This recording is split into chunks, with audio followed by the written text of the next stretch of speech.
Յուրջան Կասկադ 60 ամիս փուլային վճարում բազմաթիվ առավելություններ։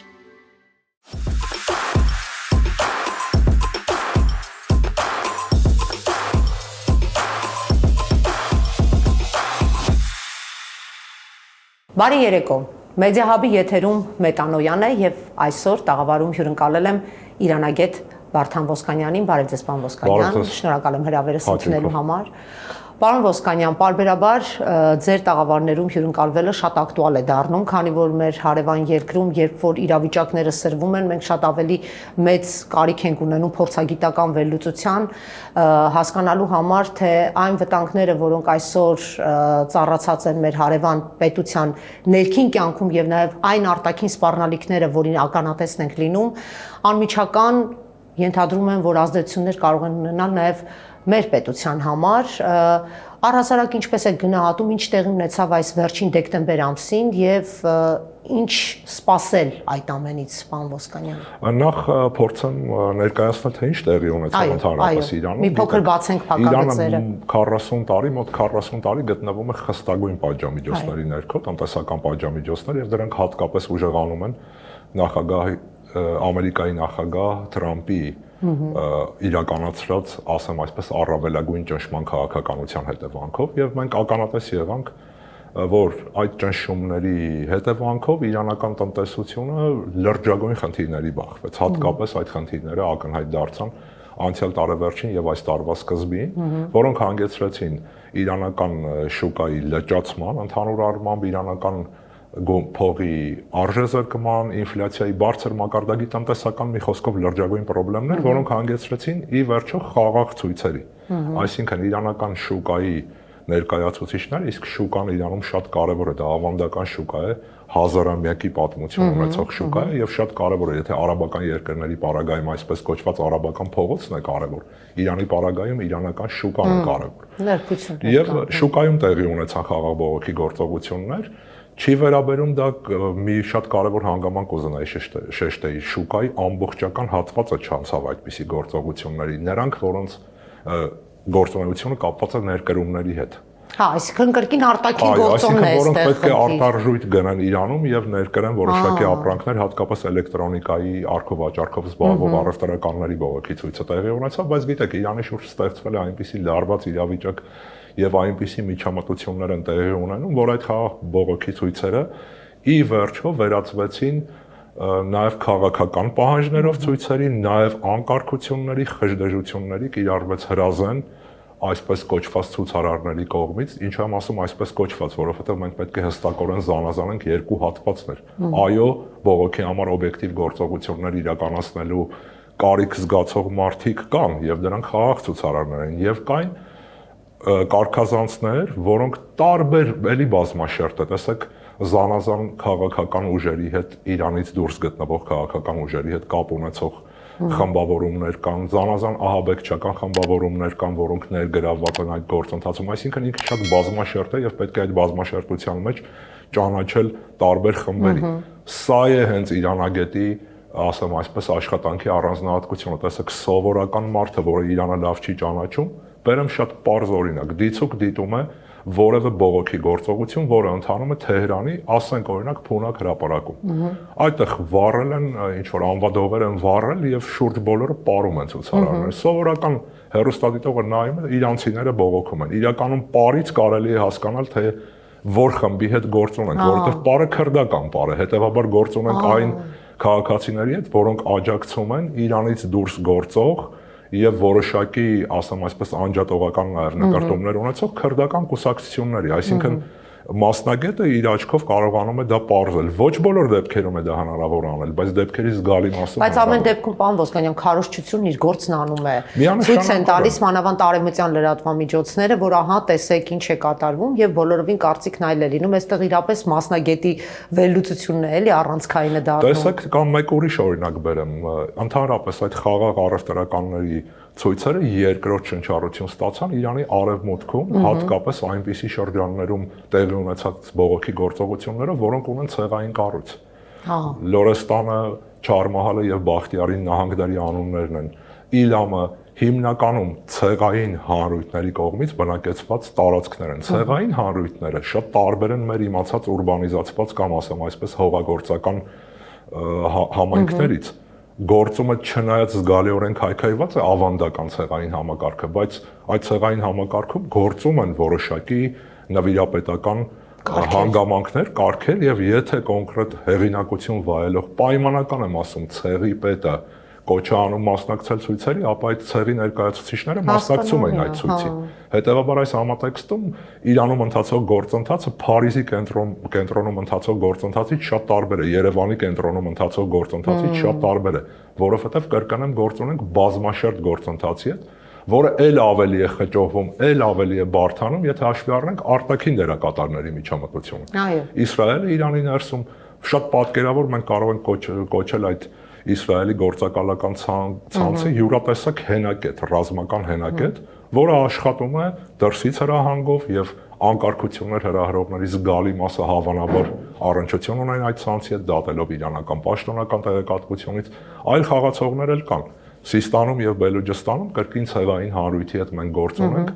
որտեղ շատ ասեմ այսպես ակտիվ տրամադրություններ ստեղծող հանգամանք է որոշ դեպքերում ծայրահեղ սուննիական իսլամը եւ այդ ծայրահեղ սուննիական իսլամը խթանվում է։ Այսինքն այդ տարածքներում սուննիադավան է։ Այո, Իրանի ծայր հարավ-արևելքում բելուջները սուննիադավան են իրենց հիմնական մասով եւ այդտեղ նույնպես որոշակի գործընթացներ կան։ Հետևաբար ասեմ այսպես պայմանական եմ ասում դասական հայացքով նայել Իրանում տեղի ունեցող բողոքի գործողությանը նույն այն հայացքով, որով մենք նայում ենք դիցուկ Հայաստանում տեղի ունեցող բողոքի գործողությանը կամ ասենք օրինակ, չգիտեմ, Բելգիայում տեղի ունեցող բողոքի գործողությանը կոպտագույն սխալ է։ Իրանը ինքը սպეციფიկ երկիր է եւ այդ շերտերն էլ հենց բնորոշում են իր համակարգը, հա, այսպես կարելի ասել։ Պարոն Ոսկանյան, ամեն դեպքում դուք նշեցիք, որ խաղաղ ցույցերով մեկնարկը տրվեց, հա, եւ իրականում սա կարելի գնահատել սոցիալական բունտի, հա, մի ձև։ Ինֆլյացիա, հա, այսինքն շուկան, որը ամենակարևորն էր, արդեն թիրախավորված էր, խնդրահարույց էր եւ այլն։ Բայց այդ խաղաղ ցույցերն էլ ըստ ձեզ արդյոք դրսից ներսում չթեժացվեց հատուկ կերպով, թե ինքնաբուխ էր, որից արտաքին ուժերը կարողացան օգտվել։ Անշուշտ կոնկրետ առաջին փուլը ինքնաբուխ էր, միանշանակորեն ինքնաբուխ էր, եթե դա կարելի է համարել ինքնաբուխ այն իմաստով, որ դա հետևանք էր արտաքին ճնշման։ Բերեմ մեկ այլ օրինակ։ Մեզանում հաճախ շրջանառվում այն տեսակետը, որ պատժամիջոցները Իրանի տնտեսության վրա այդքան չեն ազդում, ինչքան ազդում է դիցուկ այդ երկրում արկա կոռուպցիա։ Բոլոր երկրներում կոռուպցիա կա, Իրանն էլ այդ առումով բացառություն չէ։ Լավ, բայց ես դա հաստատելու համար մենք պետք է դիտարկենք որոշակի պատմական կտրվածք։ Այդ ինչպես էր, որ կոռուպցիայի նույն պայմաններում դիցուկ ամերիկյան պատժամիջոցների ավելի թեթև, ասեմ այսպես, կիրառության դեպքում Իրանի տնտեսությունը լրջագույն խնդիրներ չէր ունենում։ Հենց պատժամիջոցները խստանում են, այդ խնդիրները ավելի առաջ են գալիս։ Այսինքն կոռուպցիան անշուշտ ազդում է, բայց հիմնական պատճառը մենք չպետք է մոռանանք պատժամիջոցն է։ Այս առումով շատ հետաքրքիր էր հենց 3 Դավոսի այդ տնտեսական ֆորումում Միացյալ Նահանգների ֆինանսների նախարար, ասենք, Գանձապետարանի այդ ղեկավարի հայտարարությունը առայն ինքը խոստովանեց, ասաց մեր առավելագույն ճնշման քաղաքականությունը Իրանի ներսում հանգեցրեց տնտեսական խնդիրների, հանգեցրեց իրանական արժույթի արժեզրկման եւ դրա հետևանքով տեղի ունեցան բողոքի գործողություններ։ Այսինքն ինքնախոստովանել են, էլի, այս դեպքում։ Ինչ որ առումով գլուխ գովելու հանգամանք էր, թե տեսեք մենք արդյունավետ ենք դա կիրառում, բայց իրականությունը դա է։ Մի պահ պատկերացեք, եթե այդ պատժամիջոցները հանվեն, Իրանի տնտեսության խնդիրների հիմնական հատվածը կսկսի լուծվել, բայց պատժամիջոցները կան։ Պատժամիջոցները ինչու են կիրառվում։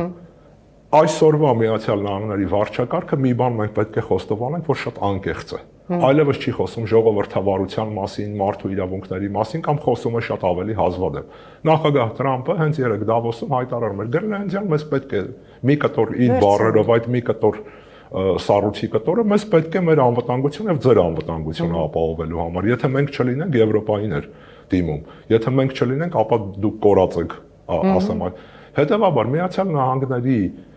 քաղաքականությունը մերձավոր արևելյան տարածաշրջանում միտված է նրան, որպեսզի լինեն պետություններ, որոնք ենթարկվում են այս պարագայում նախագահ Թրամփի ադմինիստրացիան։ Իրանը դրանցից չէ։ Այո, եւ ընդհանրապես ճիշտ եք ասում, չեն էլ թաքցնում, այս պարագայում շատ ուղիղ ասում են, ասենք ուզում են Վենեսուելայի նախագահին, որ պետք է ձերբակալեն, մտնում են այդ երկրից նախագահին վերցնում, բերում են։ Այս դեպքում Գրելադյան, բայց Դանիան եւ այլ ընդհանրապես այդ ակտիվ շրջանակները Եվրամիության բավականին լուրջ բողոքի ալիք են բարձրացրել, որ ինչպես կարելի է այսպես, գիտեք, իրենք էլ են այդ նույն քաղաքականության կրողը, բայց այդ ամեն ինչը թաքցրել է միշտ շատ գեղեցիկ արտահայտությունների, ինչ որ անվտանգության թեզերի ներքո, այս Թրամփն ասում է ուղիղ, այսպես եմ ուզում, այսպես եմ անում։ Որոնք են սրա վտանգները։ Ըստ էության, տեսեք, մի ակնարկ անեմ Վենեսուելայի պարագային, որովհետև մեզանում շատ բուռն այդ քարոզչական ազդեցության դասական օրինակ է։ Տեսեք, ինչպիսի գործողություն իրականացրեց Միացյալ Նահանգները։ Աշխարհի ամենաթանկ բանակը իրականացրեց գործողություն, երբ կար այդ երկրի ներսում։ Հիմա արդեն այդ տեղեկատվությունը հստակ է, չէ՞, երբ կար դավաճանություն, այսինքն Մադուրոյի մերձավոր շրջապատը բացի իր կուբայական թիկնապահներից, որոնք բոլորը ըստ էության զոհվեցին, հանձնել էր իրենց երկրի նախագահին, շատ ավելի, ասեմ այսպես, մենք պետք է զարմանանք, եթե դիցուկ Մադուրան կարողանար Տրամփին նման առևանգման ենթարկել։ Այս դեպքում ինչ-որ շատ մեծ, ասեմ այսպես, եւ Խորհրդային Միությունը 80-ական թվականներին Աֆղանստանում նմանատիպ գործողություն իրականացրեց։ Հաֆիզուլլահ Ամինի պալատի գրավումը սովետական հատուկ ուժերը դա իրականացրեցին եւ կրկին ժամացույցի ճշգրտությամբ։ Հետևաբար այս համատեքստում քարոզչությունը շատ կարևոր է։ Տեսեք, քարոզչությունը ազդում է մեր ուղեղների վրա եւ աշխարհի հզորագույն պետությունը, ամենաթանկ բանակը, ամենատեխնոլոգիական բանակը, արբանյակներ, չգիտեմ, GPS-ներ, հազար ու մի համակարգեր իրականացնում է մի գործողություն, որից մենք զարմացած ենք մնում։ Զարմանալու բան չկա, հենց այդպես էլ պետք է լիներ, զարմանալու կլիներ, եթե հակառակը տեղի ունենար, որը բնականաբար տեղի չի ունենա, բայց տեսեք, Իրանի հետ համեմատությունների պարագայում դուք էլ նշեցիք, որ այդպիսի գործողություններ Իրանի պարագայում խիստ բարդ է իրականացնել։ Ըստ էության ես կասեմ դրա չիրականանալու հավանականությունը մոտ է 99%-ին, 1% հնարավորություն կա, եւ մենք դա էլ ունենք։ Իսլամական հեղափոխությունից անմիջապես հետո ամերիկյան, ասեմ այսպես, այդ պատանդների ազատագրման գործընթացը ամբողջությամբ տապալվեց, այսինքն Միացյալ Նահանգները չկարողացավ դա իրականացնել։ Բազմաթիվ պատճառներ կան, հենց միայն աշխարհագրությունը հերիք է։ Կարակասը ծովափին մոտ քաղաք է, ամերիկյան նավերը այդտեղ են, շատ արագ հասանելիություն ունեն, Թեհրանը շատ հեռու է ծովափից։ Ընդհանրապես Իրանը ըստ էության իր անմատչելիության առումով բնակլիմայական պայմանների, աշխարհագրական պայմանների բավական բարդ, ասեմ այսպես, պատարակ միանգամից կուլ տալու համար եւ սա Միացյալ Նահանգներում էլ հասկանում են։ Իսկ Իրանի ներսում վարչակարգի փոփոխություն իրականացնելու համար երկու օժանդակության կարիք ունի Միացյալ Նահանգները։ Սեփական բանակը, որը ցամաքային գործողություն կիրականացնի եւ դա կլինի շատ արյունալի, ասեմ այսպես, գործողություն թե Միացյալ Նահանգների համար, թե Իրանի համար, երկրորդը ունենալ հողի վրա բանակ, որը իրականացնի դա։ Հողի վրա ճակերտավոր բանակը հենց այդ, ասեմ այսպես, գործակալական ցանցի ներկայացուցիչներն են, որոնք կարող են բարձրացնել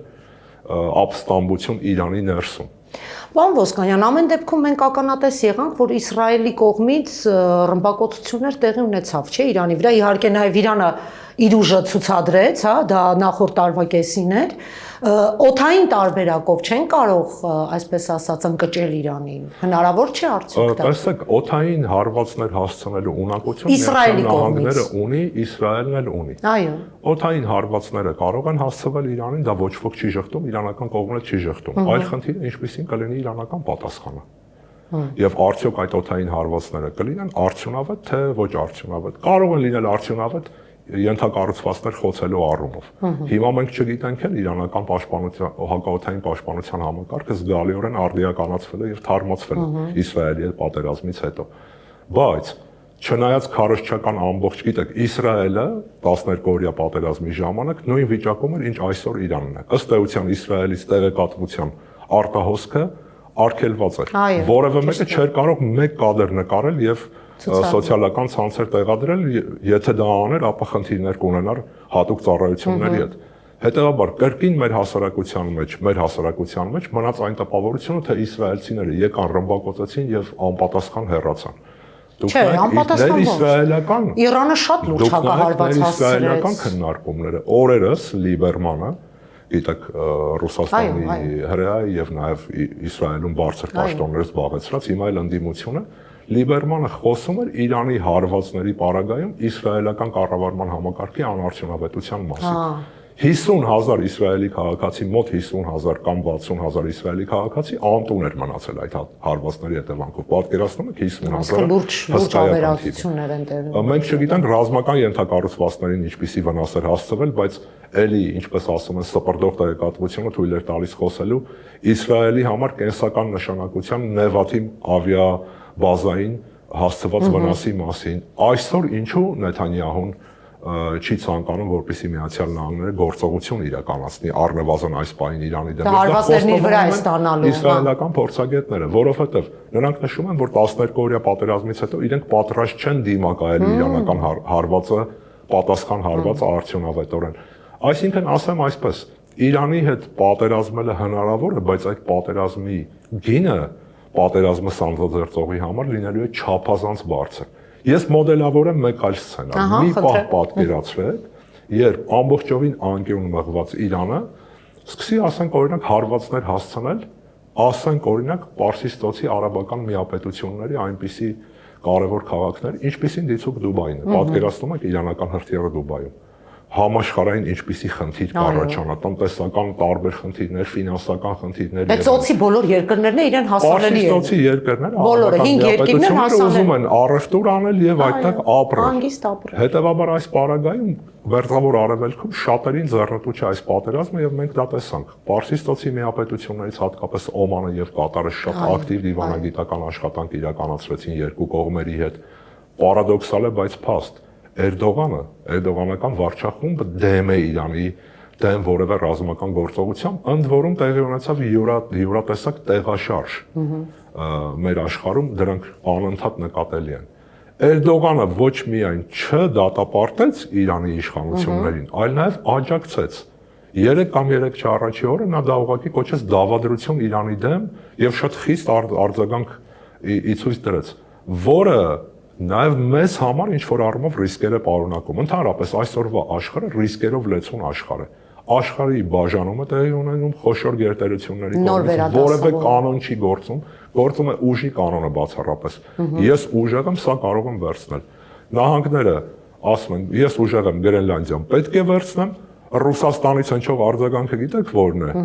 Միացյալ Նահանգները իրավունք ունի կամ նման, ասեմ այսպես, հնարավորություն ունի, որքանով որ ձեզ համար Գրենլանդիան է կարևոր, նույնքան էլ մեզ համար Ղրիմը եւ Այո, իրենք արդեն նույնականացնում են իրենց խնդրի հետ,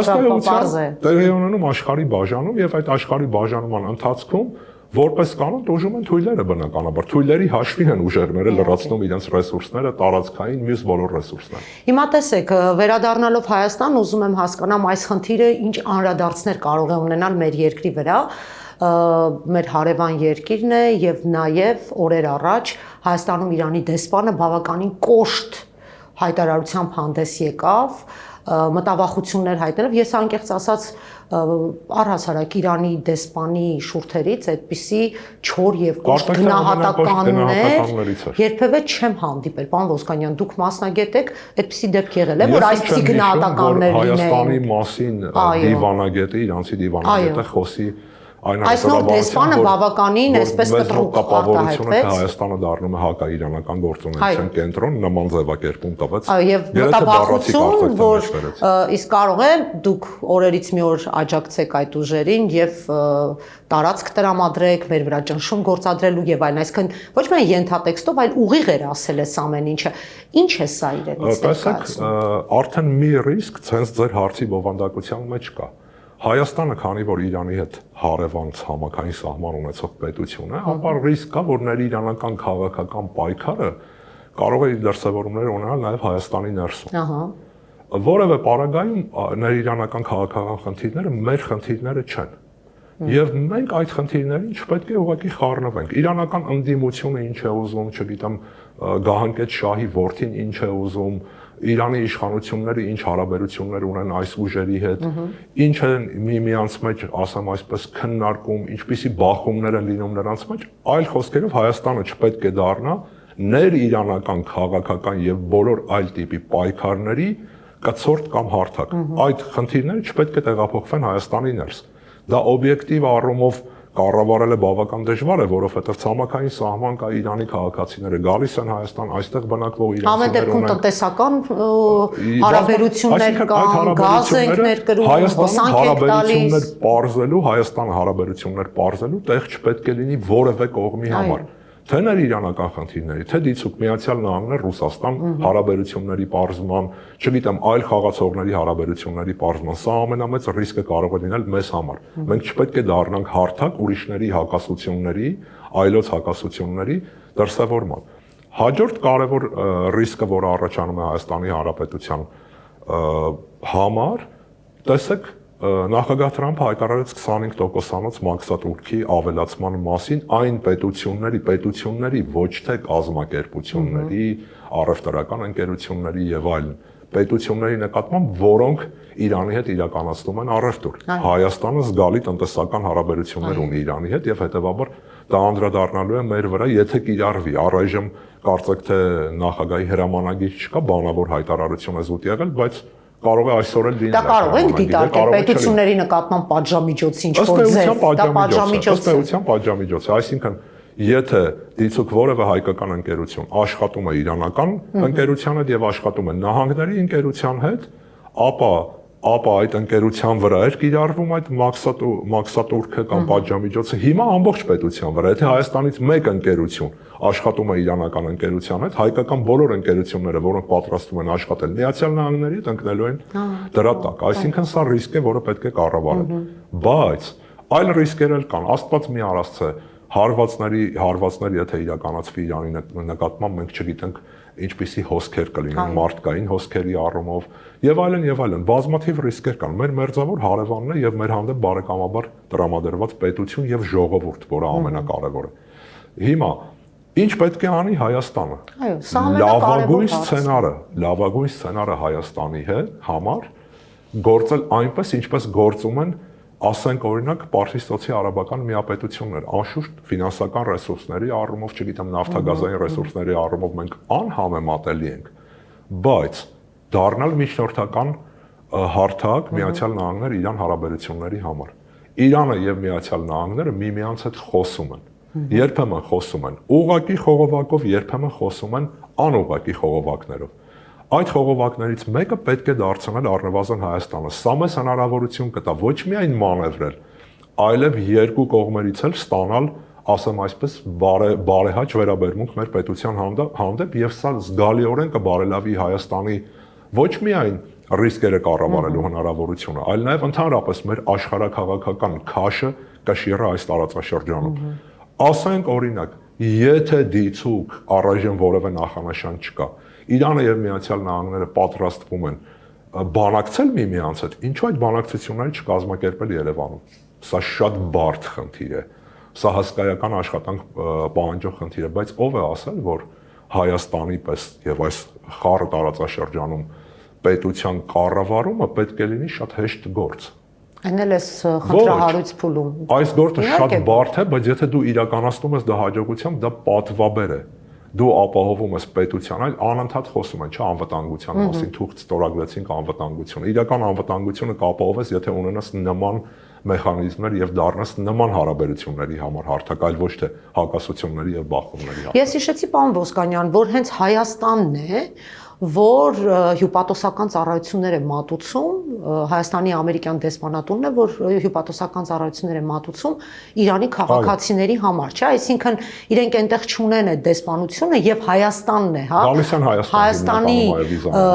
Հայաստան պետությունում են իրենք նաեւ այդ ծառայությունները մատուցում, ինչու ոչ, լավ տարբերակ է, բայց ես ճիշտ ասած այս սորվա իշխանությունների պարագայում եւ սրանց վարած արտաքին քաղաքականության այս մելիզմատիկան տեսնելով առանձնապես մեծ հույսեր չունեմ, որ ձեր առաջարկը եւ լավատեսությունը մենք պետք է սահմանենք իդեալները։ Հասկանում եք, այդ իդեալին հասնելը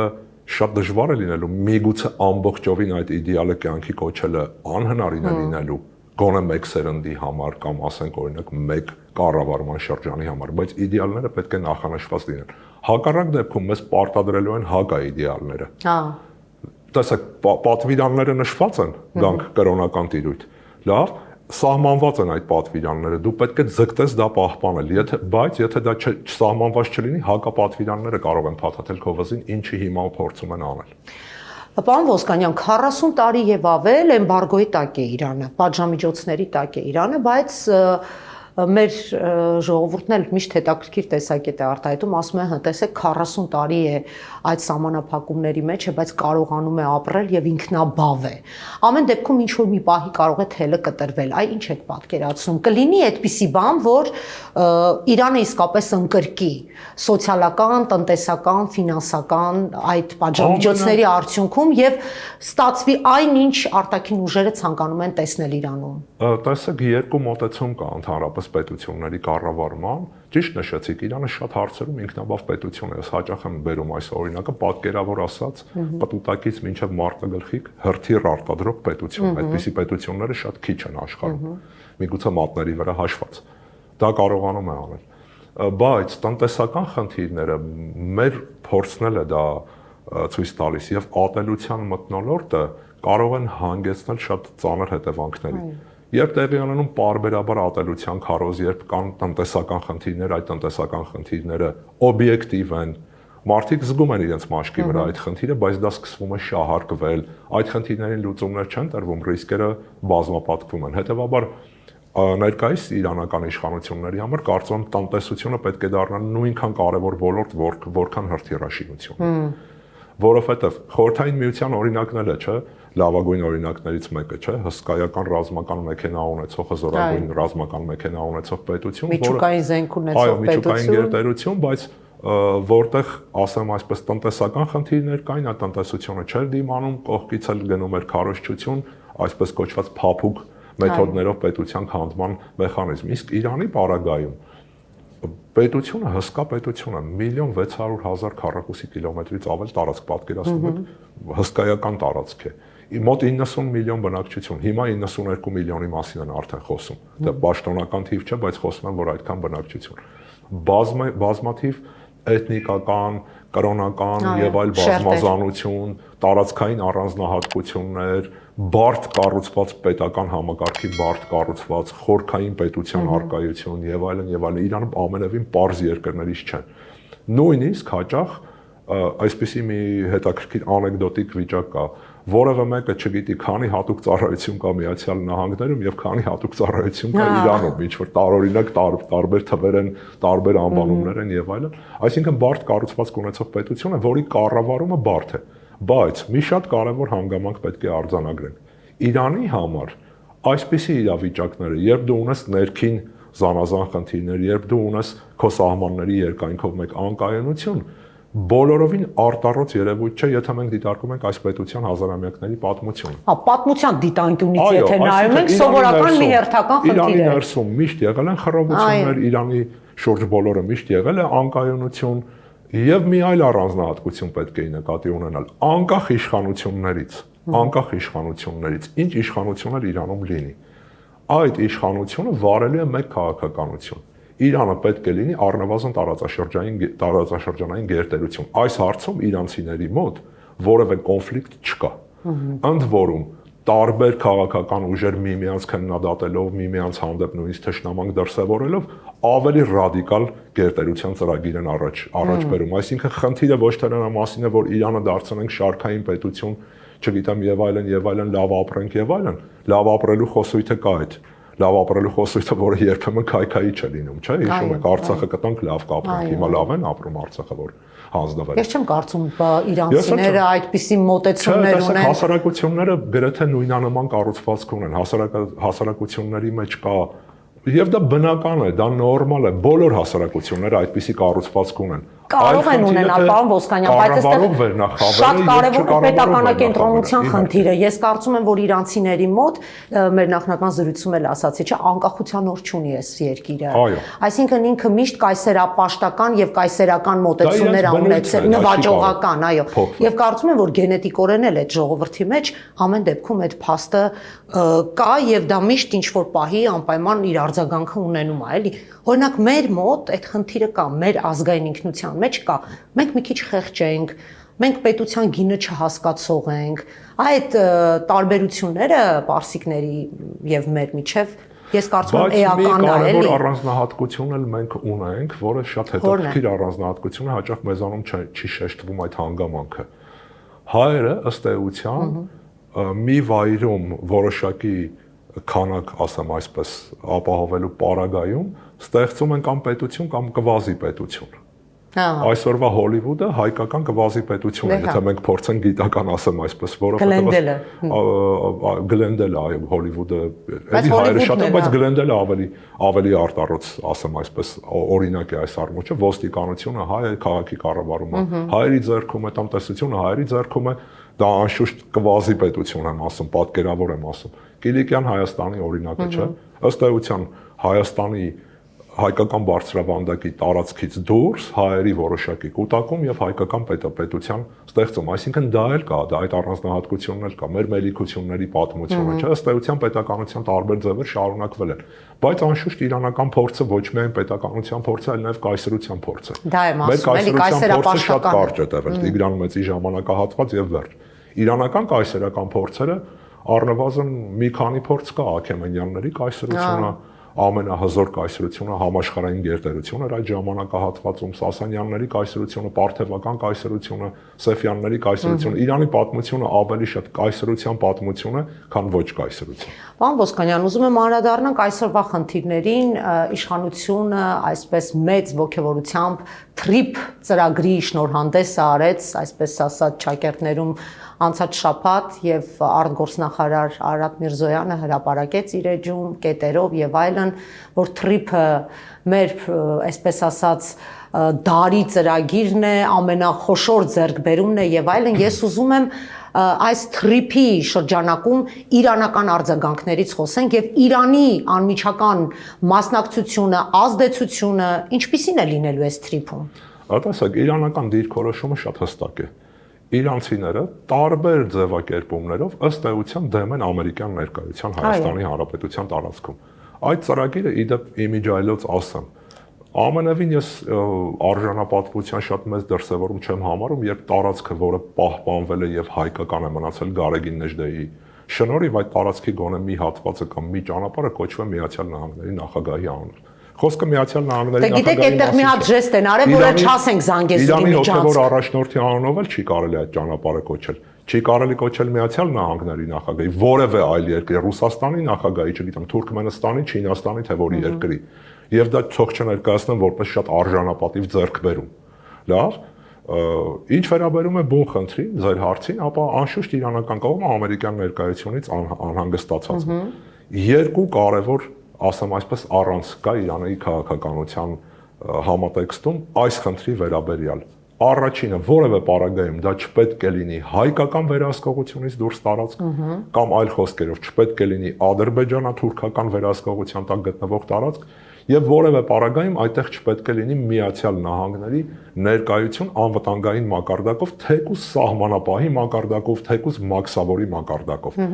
Այսպիսի ուղիղ ձևակերպում որևէ իրանցի դիվանագետ չի տա, բայց իրենք ավելի գեղեցիկ են դա փաթեթավորում։ Մենք վստահում ենք Հայաստանին, բայց ցավալիորեն չենք վստահում Միացյալ Նահանգներին։ Ինչը ասում է, որ մենք դեմ ենք Միացյալ Նահանգների ներկայությանը այստեղ։ Հիմա, ինչպիսին դա կլինի, միայն Աստծուն է հայտնի։ Այսօրվա իշխանությանն էլ դա հայտնի չէ, դատելով իրենց շրջանակ են ինչ որ ստորագրել, որը որևէ իրավական ուժ չունի եւ այլն, անշուշտ քարոզչական տիրույթում դա լավ հաղթաթուղթ է, որովհետեւ ոչ բոլորն են կարդում փաստաթուղթը, ոչ բոլորն են նայում, որ այնտեղ իրավական ուժ չունի, ոչ բոլորն են կարծում, թե դա վաղը կյանքի չի կոչվելու եւ այլն, քաղաքական ներքաղաքական պայքարի առումով լավ փաստաթուղթ է, դա պետք է խոստովանել կոնկրետ թևի համար, իշխանության համար։ Եվ այն մանրուքները, դետալները չի դրվում, պարոն Ոսկանյան, հենց այդտեղի վտանգը դա է, բայց ես այստեղ մի հարց ունեմ։ Իրանական կողմը ամեն դեպքում չի արձագանքել սրան, թե իրենք խառնեն իրենց ներքին գործերով, բայց միևնույն է իրենք բաց չէին թողել կարևոր հանգամանքը։ Իրանական կողմը առնվազն մի քանի անգամ մինչև այս հիմա պաշտոնապես դրան արձագանքել են։ Սկզբում եղել է արձագանք այսպիսին, դա ինչ որ առումով դա վտանգ չէ մեզ համար, այնուհետ դիրքորոշումը փոխվել է, ընդ որում արձագանքը եղավ նախագահ Փեզեշքյանի մակարդակով։ Այնուհետև մեկ այլ արձագանք եղավ, հետո դիրքորոշումը սկսեց կոչ տանալ։ Իրանի նախագահ Փեզեշքյանը Հայաստանից հեռանալուց հետո Թվիտերյան գրառում կատարեց, որտեղ նշվում էր, որ մեր անհանգստությունները չեն փարատվել։ Լավ, այնուհետև հոգևոր առաջնորդի խորհրդականը ավելի խիստ դիրքորոշումով հանդես եկավ եւ այսպիսի հայտարարություններ։ Պարզ է, որ Իրանի քաղաքականություն տեղավորվելու այդ երկու առանցքների շուրջ իմ նշած։ Թույլ չտալ ադրբեջանա-թուրքական վերահսկողություն Հայաստանի Հանրապետության այդ հատվածի նկատմամբ եւ փորձել բացառել ամերիկյան ներկայությունը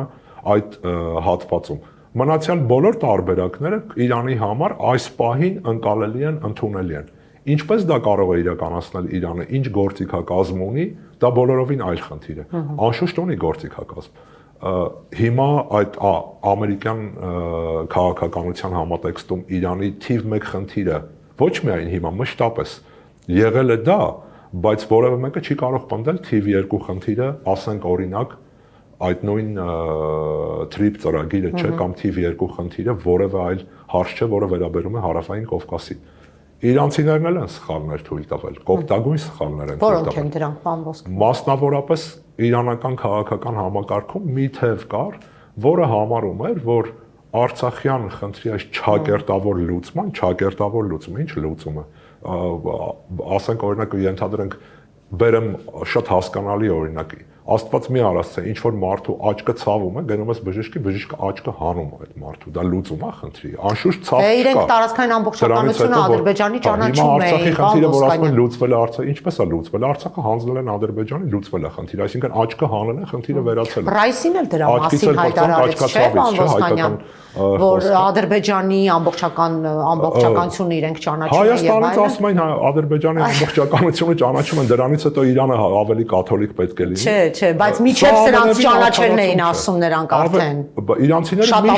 միշտ ասել են, այո։ Բայց այստեղ կար շատ հետաքրքիր նրբերանգ։ Հայաստանն էլ էր ասում, ես ճանաչում եմ Ադրբեջանի տարածքային ամբողջականությունը, որովհետև այդ տարածքային ամբողջականությունը ձևավորվել է Խորհրդային Միության փլուզման արդյունքում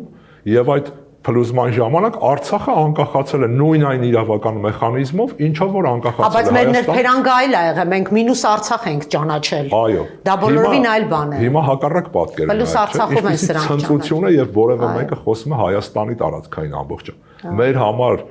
ցավագին էր, մեր համար դառն էր, անկալելի էր, երբ խոսում էին Ադրբեջանի տարածքային ամբողջականության ճանաչման մասին։ Հիմա խնդիրը դարձել մեր տարածքային ամբողջական։ Հասկանում եք, ինչպիսի փոփոխություն է տեղի ունեցել եւ ցնծում են մեզանում, որ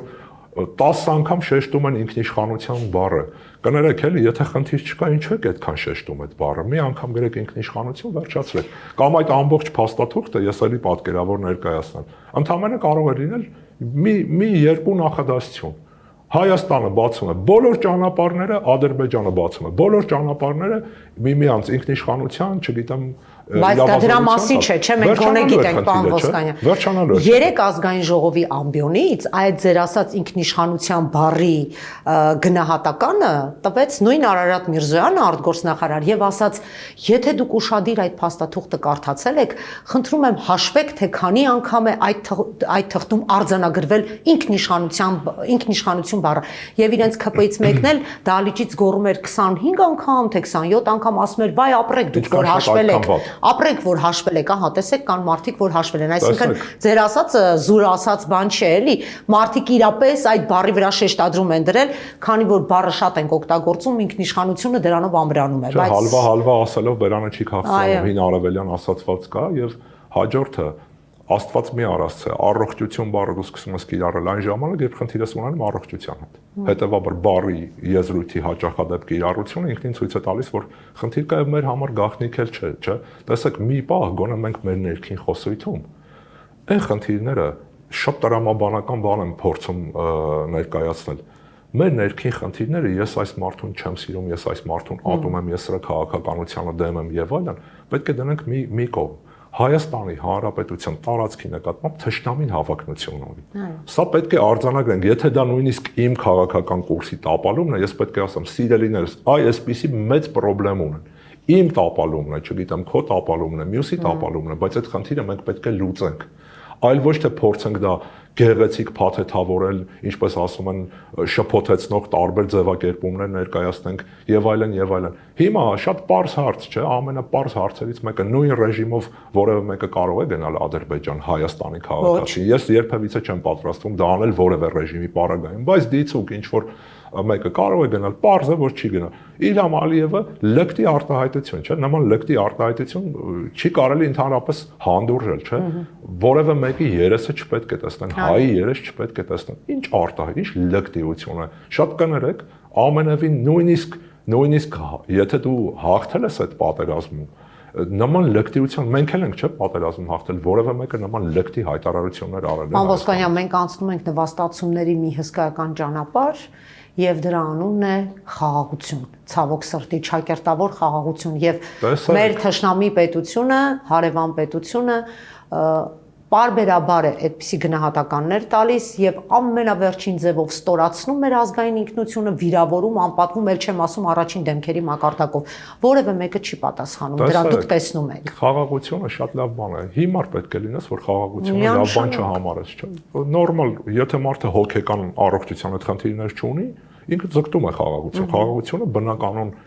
վիճակ է։ Բայց մի բան եմ էլի ուզում ասել։ Կոպենհագենում այսօր խաղաղությունը խնդրահարույց է։ Միացյալ Նահանգները Դանիայի հանդեպ ունի տարածքային պահանջ։ Կոպենհագենում որևէ մեկը կարող է ենթադրել։ Ում մտքով կարող էր չէ անցնել։ Կոպենհագենում, այսպես ասած, սկանդինավյան դրախտային պետության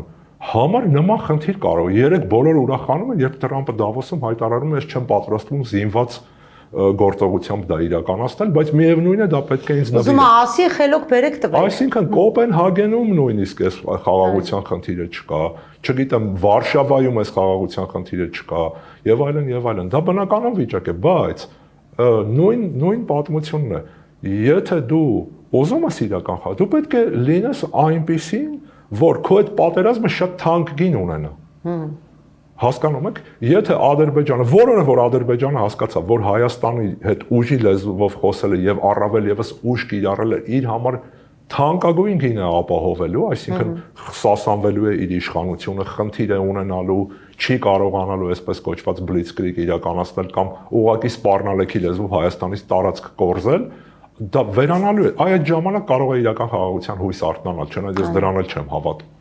որովհետև ըստ էության Հայաստանի ամբողջ տարածքն է թիրախ Բաքվի բռնապետի։ Դե մարդիկ ասում են խաղաղության պայմանագիրը կնքենք, որ ադրբեջանցիները գան այստեղ ապրեն։ Արևմտյան Հայաստան, արևելյան Ադրբեջան է կոչվում։ Չգիտեմ, այդ 4 գյուղերը Տավուշի հատվածում տանք, հետո սահմանազատում կլինի Ադրբեջանն էլ մեր 2 տարի անցել է, մի սանտիմետր Ադրբեջան անցել է, հարգելի հայեր, եկեք ես էլ սա եմ օկուպացրել, այնտեղից 4 գյուղ դուք տվեցիք, մի սանտիմետր էլ ես տամ, չգիտեմ, մի ոտնաչափ տեղ էլ ես տամ։ Չի լինելու նման բան, հասկանում եք, միամիտ պետք է լինես։ Կրկնում եմ, դա ներքաղաքական պայքարում, չգիտեմ, շիրմա ապահովելու, հաղթանակ ապահովելու, բայց այդ ներքաղաքական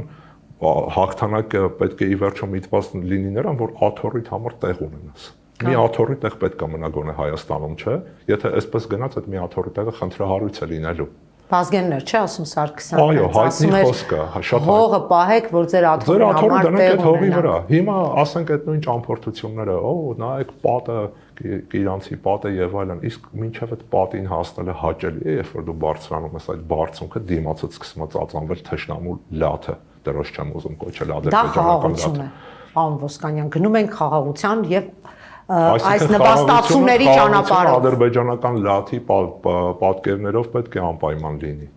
Հա, մեկ էլ մի հարց էլ, այս խաղաղության պայմաններում մենք հրաժարվել ենք Գանձասարը հայկական համարելուց։ Հարց թող տան, Գանձասարը ալբանական է, Ադրբեջանը ասում է Արցախը։ Իմ տարածքն է, այստեղից ասում են այո, դա Ադրբեջան։ Իսկ Գանձասարը աղվանական, ալբանական ռուսերենից։ Դրա դեմ միայն խոսում էր ամենայն հայոց կաթողիկոսը, Մայրաթոր Սուրբ Էջմիածինը եւ դրա համար այսպես իրավիճակում է հայտնվել եկեղեցին թիրախում։ Մաշտոցը հայկական առաջին դպրոցներից մեկը Ադրբեջանի տարածքում է հիմնել, Ամարասը Ադրբեջանի, Մեսրոպ Մաշտոցը գնաց Ադրբեջանում հայկական դպրոց հիմնեց կամ Գողթան գավառում իր քարոզչությունը Նախիջևանում Մեսրոպ Մաշտոց։ Հասկանում եք, սա ամենևին, այսպես ասած, ծավալապաշտություն չէ։ Մենք չպետք է գոնե մեր մտքում էլի սահմանանք մեր իդեալը։ Հասկանում եք, որևէ մեկը չի կարող ինձ համոզել, որ պետք է Ամարասից հրաժարվել։ չի կարող դա համոզել, հասկանում եք, Ամանասից հրաժարվելը նշանակում է Մեսրոպ Մաշտոցի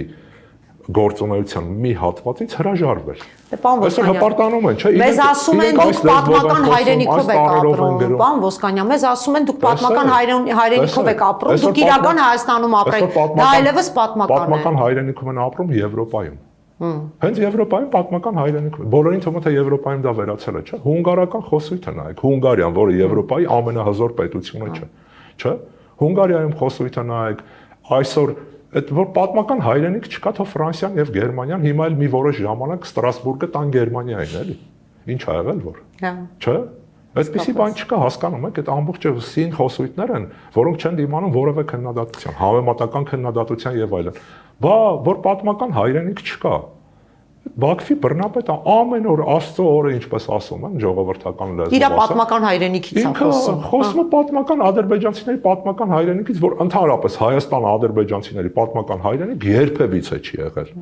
Անուններն է փոխում եւ այլն։ Պաշտոնական հրահանգ կա Իլհամ Ալիևի կողմից, շատ լավ խաղաղություն է, չէ՞։ Որևէ պարագայում չկիրառել հայկական պաշտոնական անունները, որևէ պարագայում ադրբեջանական որևէ պաշտոնական հաղորդագրության մեջ դուք չեք հանդիպի Վարդանի սպառը, կա հանդիպեք բարբարոսական ինչ-որ եզրույթ, չեմ ուզում կրկնել այս եզրույթը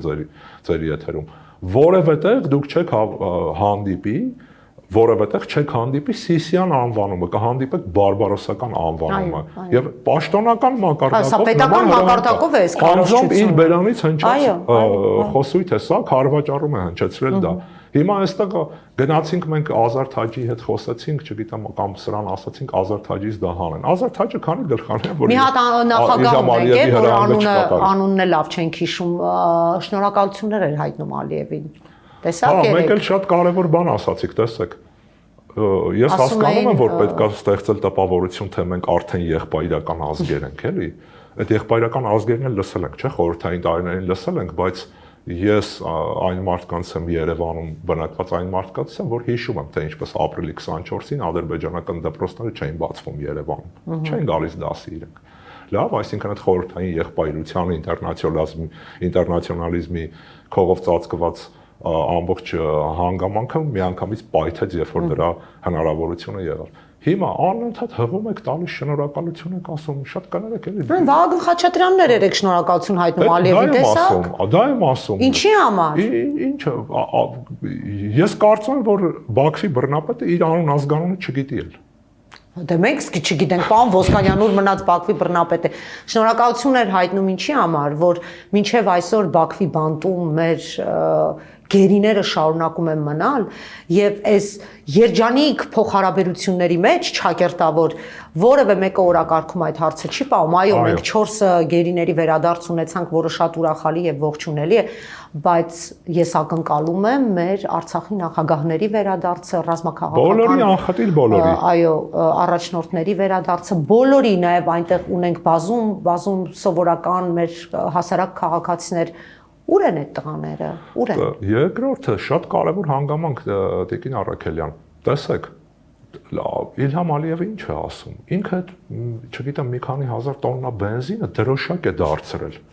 Մենք Հայաստանին օգնում ենք, մենք Հայաստանին աջակցում ենք։ Նույն բանը քիչ է մնում այստեղ ասեն Ադրբեջանը հումանիտար օգնություն է տվել այդ բենզինը։ Այնքան գովացին այդ բենզինը, չգիտեմ, ոմանք երևի լցրել են բաժակ, խմել են այդ բենզինը արդեն։ Հա, դա եկել են ղազախական ցորենը, որ պարզվեց անասնակերա։ Քարոզչական տիրույթում, Բաքուն դա կիրառում է Հայաստանի դեմ հիբրիդային պատերազմ։ Հիբրիդային պատերազմ բառը շատ այն չէ, սիրո։ Ամեն օր հիբրիդային պատերազմից են խոսում։ Դա օգտագործվում է հիբրիդային պատերազմի որպես տարր միջազգային հանրությանը ցույց տալու, թե մենք վայրագ մարդիկ չենք։ Տեսեք, մենք օգնում ենք այս խեղճ, թույլ Հայաստանին մենք տալիս ենք ինչ-որ բենզին, որը այստեղ էլ երջանկությամբ։ Հիմա երկրորդ խմբականակը պիտի գա այդ բենզինի, 10 խմբականակ թող գա, բայց դա ինչ է եղել։ Եվ տեսեք, իրենք 50 դրամ էժան են այդ բենզինը դրել, որը շահագրգռել է բնականաբար մեր քաղաքացիներին եւ այդ բենզինից օգտվել են։ Եթե դա լիներ նույն գնի ինչ-որ ռուսական բենզինն է կամ իրանական բենզինն է ներկրվում, բնականաբար որևէ աժոտաժ չէր առաջացնում։ Ես մի բան ասեմ, այսպես ասած տեսանելի միգուցե թվում է թե այնտեղ ինչ-որ հերթեր բան կա, իմ մոտ էլ է տպավորությունը կա, բայց մասնագետի հետ է ես խոսում, այդ ներկրված ծավալը, առաջին ներկրված ծավալը ենթադրվում էր, որ մոտ 10 օրում պետք է սպառվեր, եթե սովորական ռեժիմով այդ բենզինը լցվեր, բայց ես անցնելիս տեսնում, որ այդ բենզինը կա մինչև հիմա, այդ գնով կա։ Այսինքն նախկինը դեռ չի սպառվել։ Միգուցե չի սպառվել, ես չգիտեմ, մասնագետ չեմ, բայց դա 10 օրվա ընթացքում, 2 շաբաթվա ընթացքում ամենաշատը պետք է սպառվել, եթե մարդիկ դա լցնեին նորմալ, ասեմ այսպես, ծավալներով, բայց դա կա, միշտ կա այդ 430 գնով ինչ որ մի բենզին կա, անցուդարձ անելիս նկատում եմ, բայց դա մեր խնդիրը չի, տեսեք։ Փող են տվել այդ բենզինը առել են, պետք չի մեր վրա դա վաճառել որպես լավություն։ Այո։ Լավ, եւ որևէ մեկն էլ չի աղաչել Հայաստանը, չգիտեմ, 90-ական թվականներին վառելիքի խնդիր ուներ եւ այդ վառելիքը իմիջիայլոց ներկրում էին Իրանից կյանքի ճանապարհով էր ներկրվում։ Հիմա դա մեր համար կենսական խնդիր չէ։ Ի վերջո, չգիտեմ, 10 դրամ, 20 դրամ, 50 դրամ, 100 դրամը կենսական խնդիր չէ։ Բացարձակ կենսական խնդիր չի, սա ընդհանրապես PR ակցիա է, քարոզչություն, պարոն Ոսկանյան։ Մենք բենզինի կրիզիս չունենք Հայաստանում, որ դա մեր համար լիներ տենց այլընտրանքային լուծում։ Բացարձակային ճգնաժամ ունենք։ Բացարձակ։ Ոչ մի ճգնաժամային հարցում մեզ Բաքուն չի օգնել, երկրորդը ինչի պետք է օգնել։ Սա մանիպուլյատիվ քարոզչություն է։ Մի ձեռքով այսպես կոչված իբր մեզ լավություն է անում, մի ձեռքով իբր լավություն չկա։ Բիզնեսը փող են տվել, գնել են, ինչ լավություն։ Եվ իդեպ վառելիք ներկրող ընկերություններից մեկի սեփականատերը խոսեց այս օրերին, ասաց, որ նույնիսկ մեծ ծավալների պարագայում էլ Հայաստանում դա 80-ից 100 միլիոն դոլարի ընդհանրեն շրջանառություն է ապահովելու եւ դա եսիմինչ մի գումարներ չեն, էլի, որ երկրի տնտեսության վրա էական ազդեցություն ունենան։ Եթե դա լիներ 1 միլիարդ, միգուցե կարելի էր մտածել եւ ասել, որ ամեն դեպքում տնտեսական զարգ է տրվել պետությանը։ Բացարձակ սա ընդհանրապես մանիպուլյատիվ քարոզչություն է։ Այսքան բան։ Այո, կա այդպիսի բան եւ ես ուզում եմ վերադառնալ այն մտքին, որ ես հասկանում եմ, քարոզչություն կա, մանիպուլյացիա կա, վերընտրվելու խնդիր կա եւ այլն, բայց պետք է ինչ ասեմ, տրամաբանության շրջանակներում դա լինի, չէ՞, չպետք է անել այնպիսի բան, երբ սխալ ուղերձներ կգնան մեր խաղաղությունը հաստատված է, ինչ խաղաղություն է հաստատված։ Կապրենք կտեսնենք, պարոն Ոսկանյան։ Ներողություն եմ խնդրում։ Կարող է խաղաղությունը հաստատված լինի, եթե, չգիտեմ, Աստված մի արած է եւ ես դուք կոնֆլիկտ ունենք այս սեղանի շուրջ, լավ, ես դիցուկ այս սեղանը ուզում եմ վերցնել ձեզնից, դուք չեք ուզում տալ այդ սեղանը, կոնֆլիկտ է լինում, չէ՞ դա։ Բայց երբ ես գալիս եմ ասում եմ, այ եթե դուք այս սեղանը չտաք, ես սա կանեմ, ես ավելի հաղթանդամ եմ եւ այլն, ձեզ կճնշեմ ֆիզիկապես, հոգեբանորեն եւ այլն, դուք ասում եք այս սեղանը վերցրեք, դա չեղավ որ մեր միջև խաղաղություն հաստատվեց։ Դա եղավ, որ ես եկա, պարտադրեցի շանտաժով վերցրեցիք այս սեղանը։ Ես վերեցի կենցաղային օրինակ, որպես չէ, բայց դա շատ տիպիկ օրինակ է, որ այս պահին հենց արտաքին քաղաքականության մեջ սրանք կիրառում են, սա է հարցը։ Շանտաժ եւ վերցնել։ Եվ պետք չի դա ներկայացնել որպես ամենակարևորը այդ սխալ ազդակն է։ Աստված մի արած խնդիրներ մենք ունենանք, հետո դա բացատրելը էլի հերթական մանիպուլյացիա է պահանջում։ Հիշում եք ստախոսի մասին հայտնի բան կա, չէ՞, մի անգամ սուտ է ասում, մնացած ամբողջ կյանքում այդ սուտը թաքցնելու համար սկսում է ստեր ասել, ինչով խրվում է ամբողջապես ստերի մեջ։ Պարոն Ոսկանյան, ես շնորհակալ եմ այսօր մեր տաղավարում հյուրընկալվելու համար եւ այսպես շատ մեզ համար նաեւ փակ հարցեր, որը կոնկրետ վերաբերում էր Իրանին, բացահայտեցիք, ներկայացրեցիք, քանի որ դա անմիջապես մեր հարևանն է եւ այնտեղ ներքաղաքական թե արտաքին քաղաքականության մեջ յուրաքանչյուր խնդիրը, յուրաքանչյուր հարցը կարող է նաև դառնալ մեր օրակարգային խնդիրը Հայաստանի։ Շնորհակալ եմ եւ մեր հետևորդներին, հեռուստադիտողներին ուզում եմ եւս մեկ անգամ հիշեցնել, որ այսօր Մետանոյայի տաղավարում հյուրընկալել էի իրանագետ Վարդան Ոսկանյանին։ Կհանդիպենք, լավ եղեք։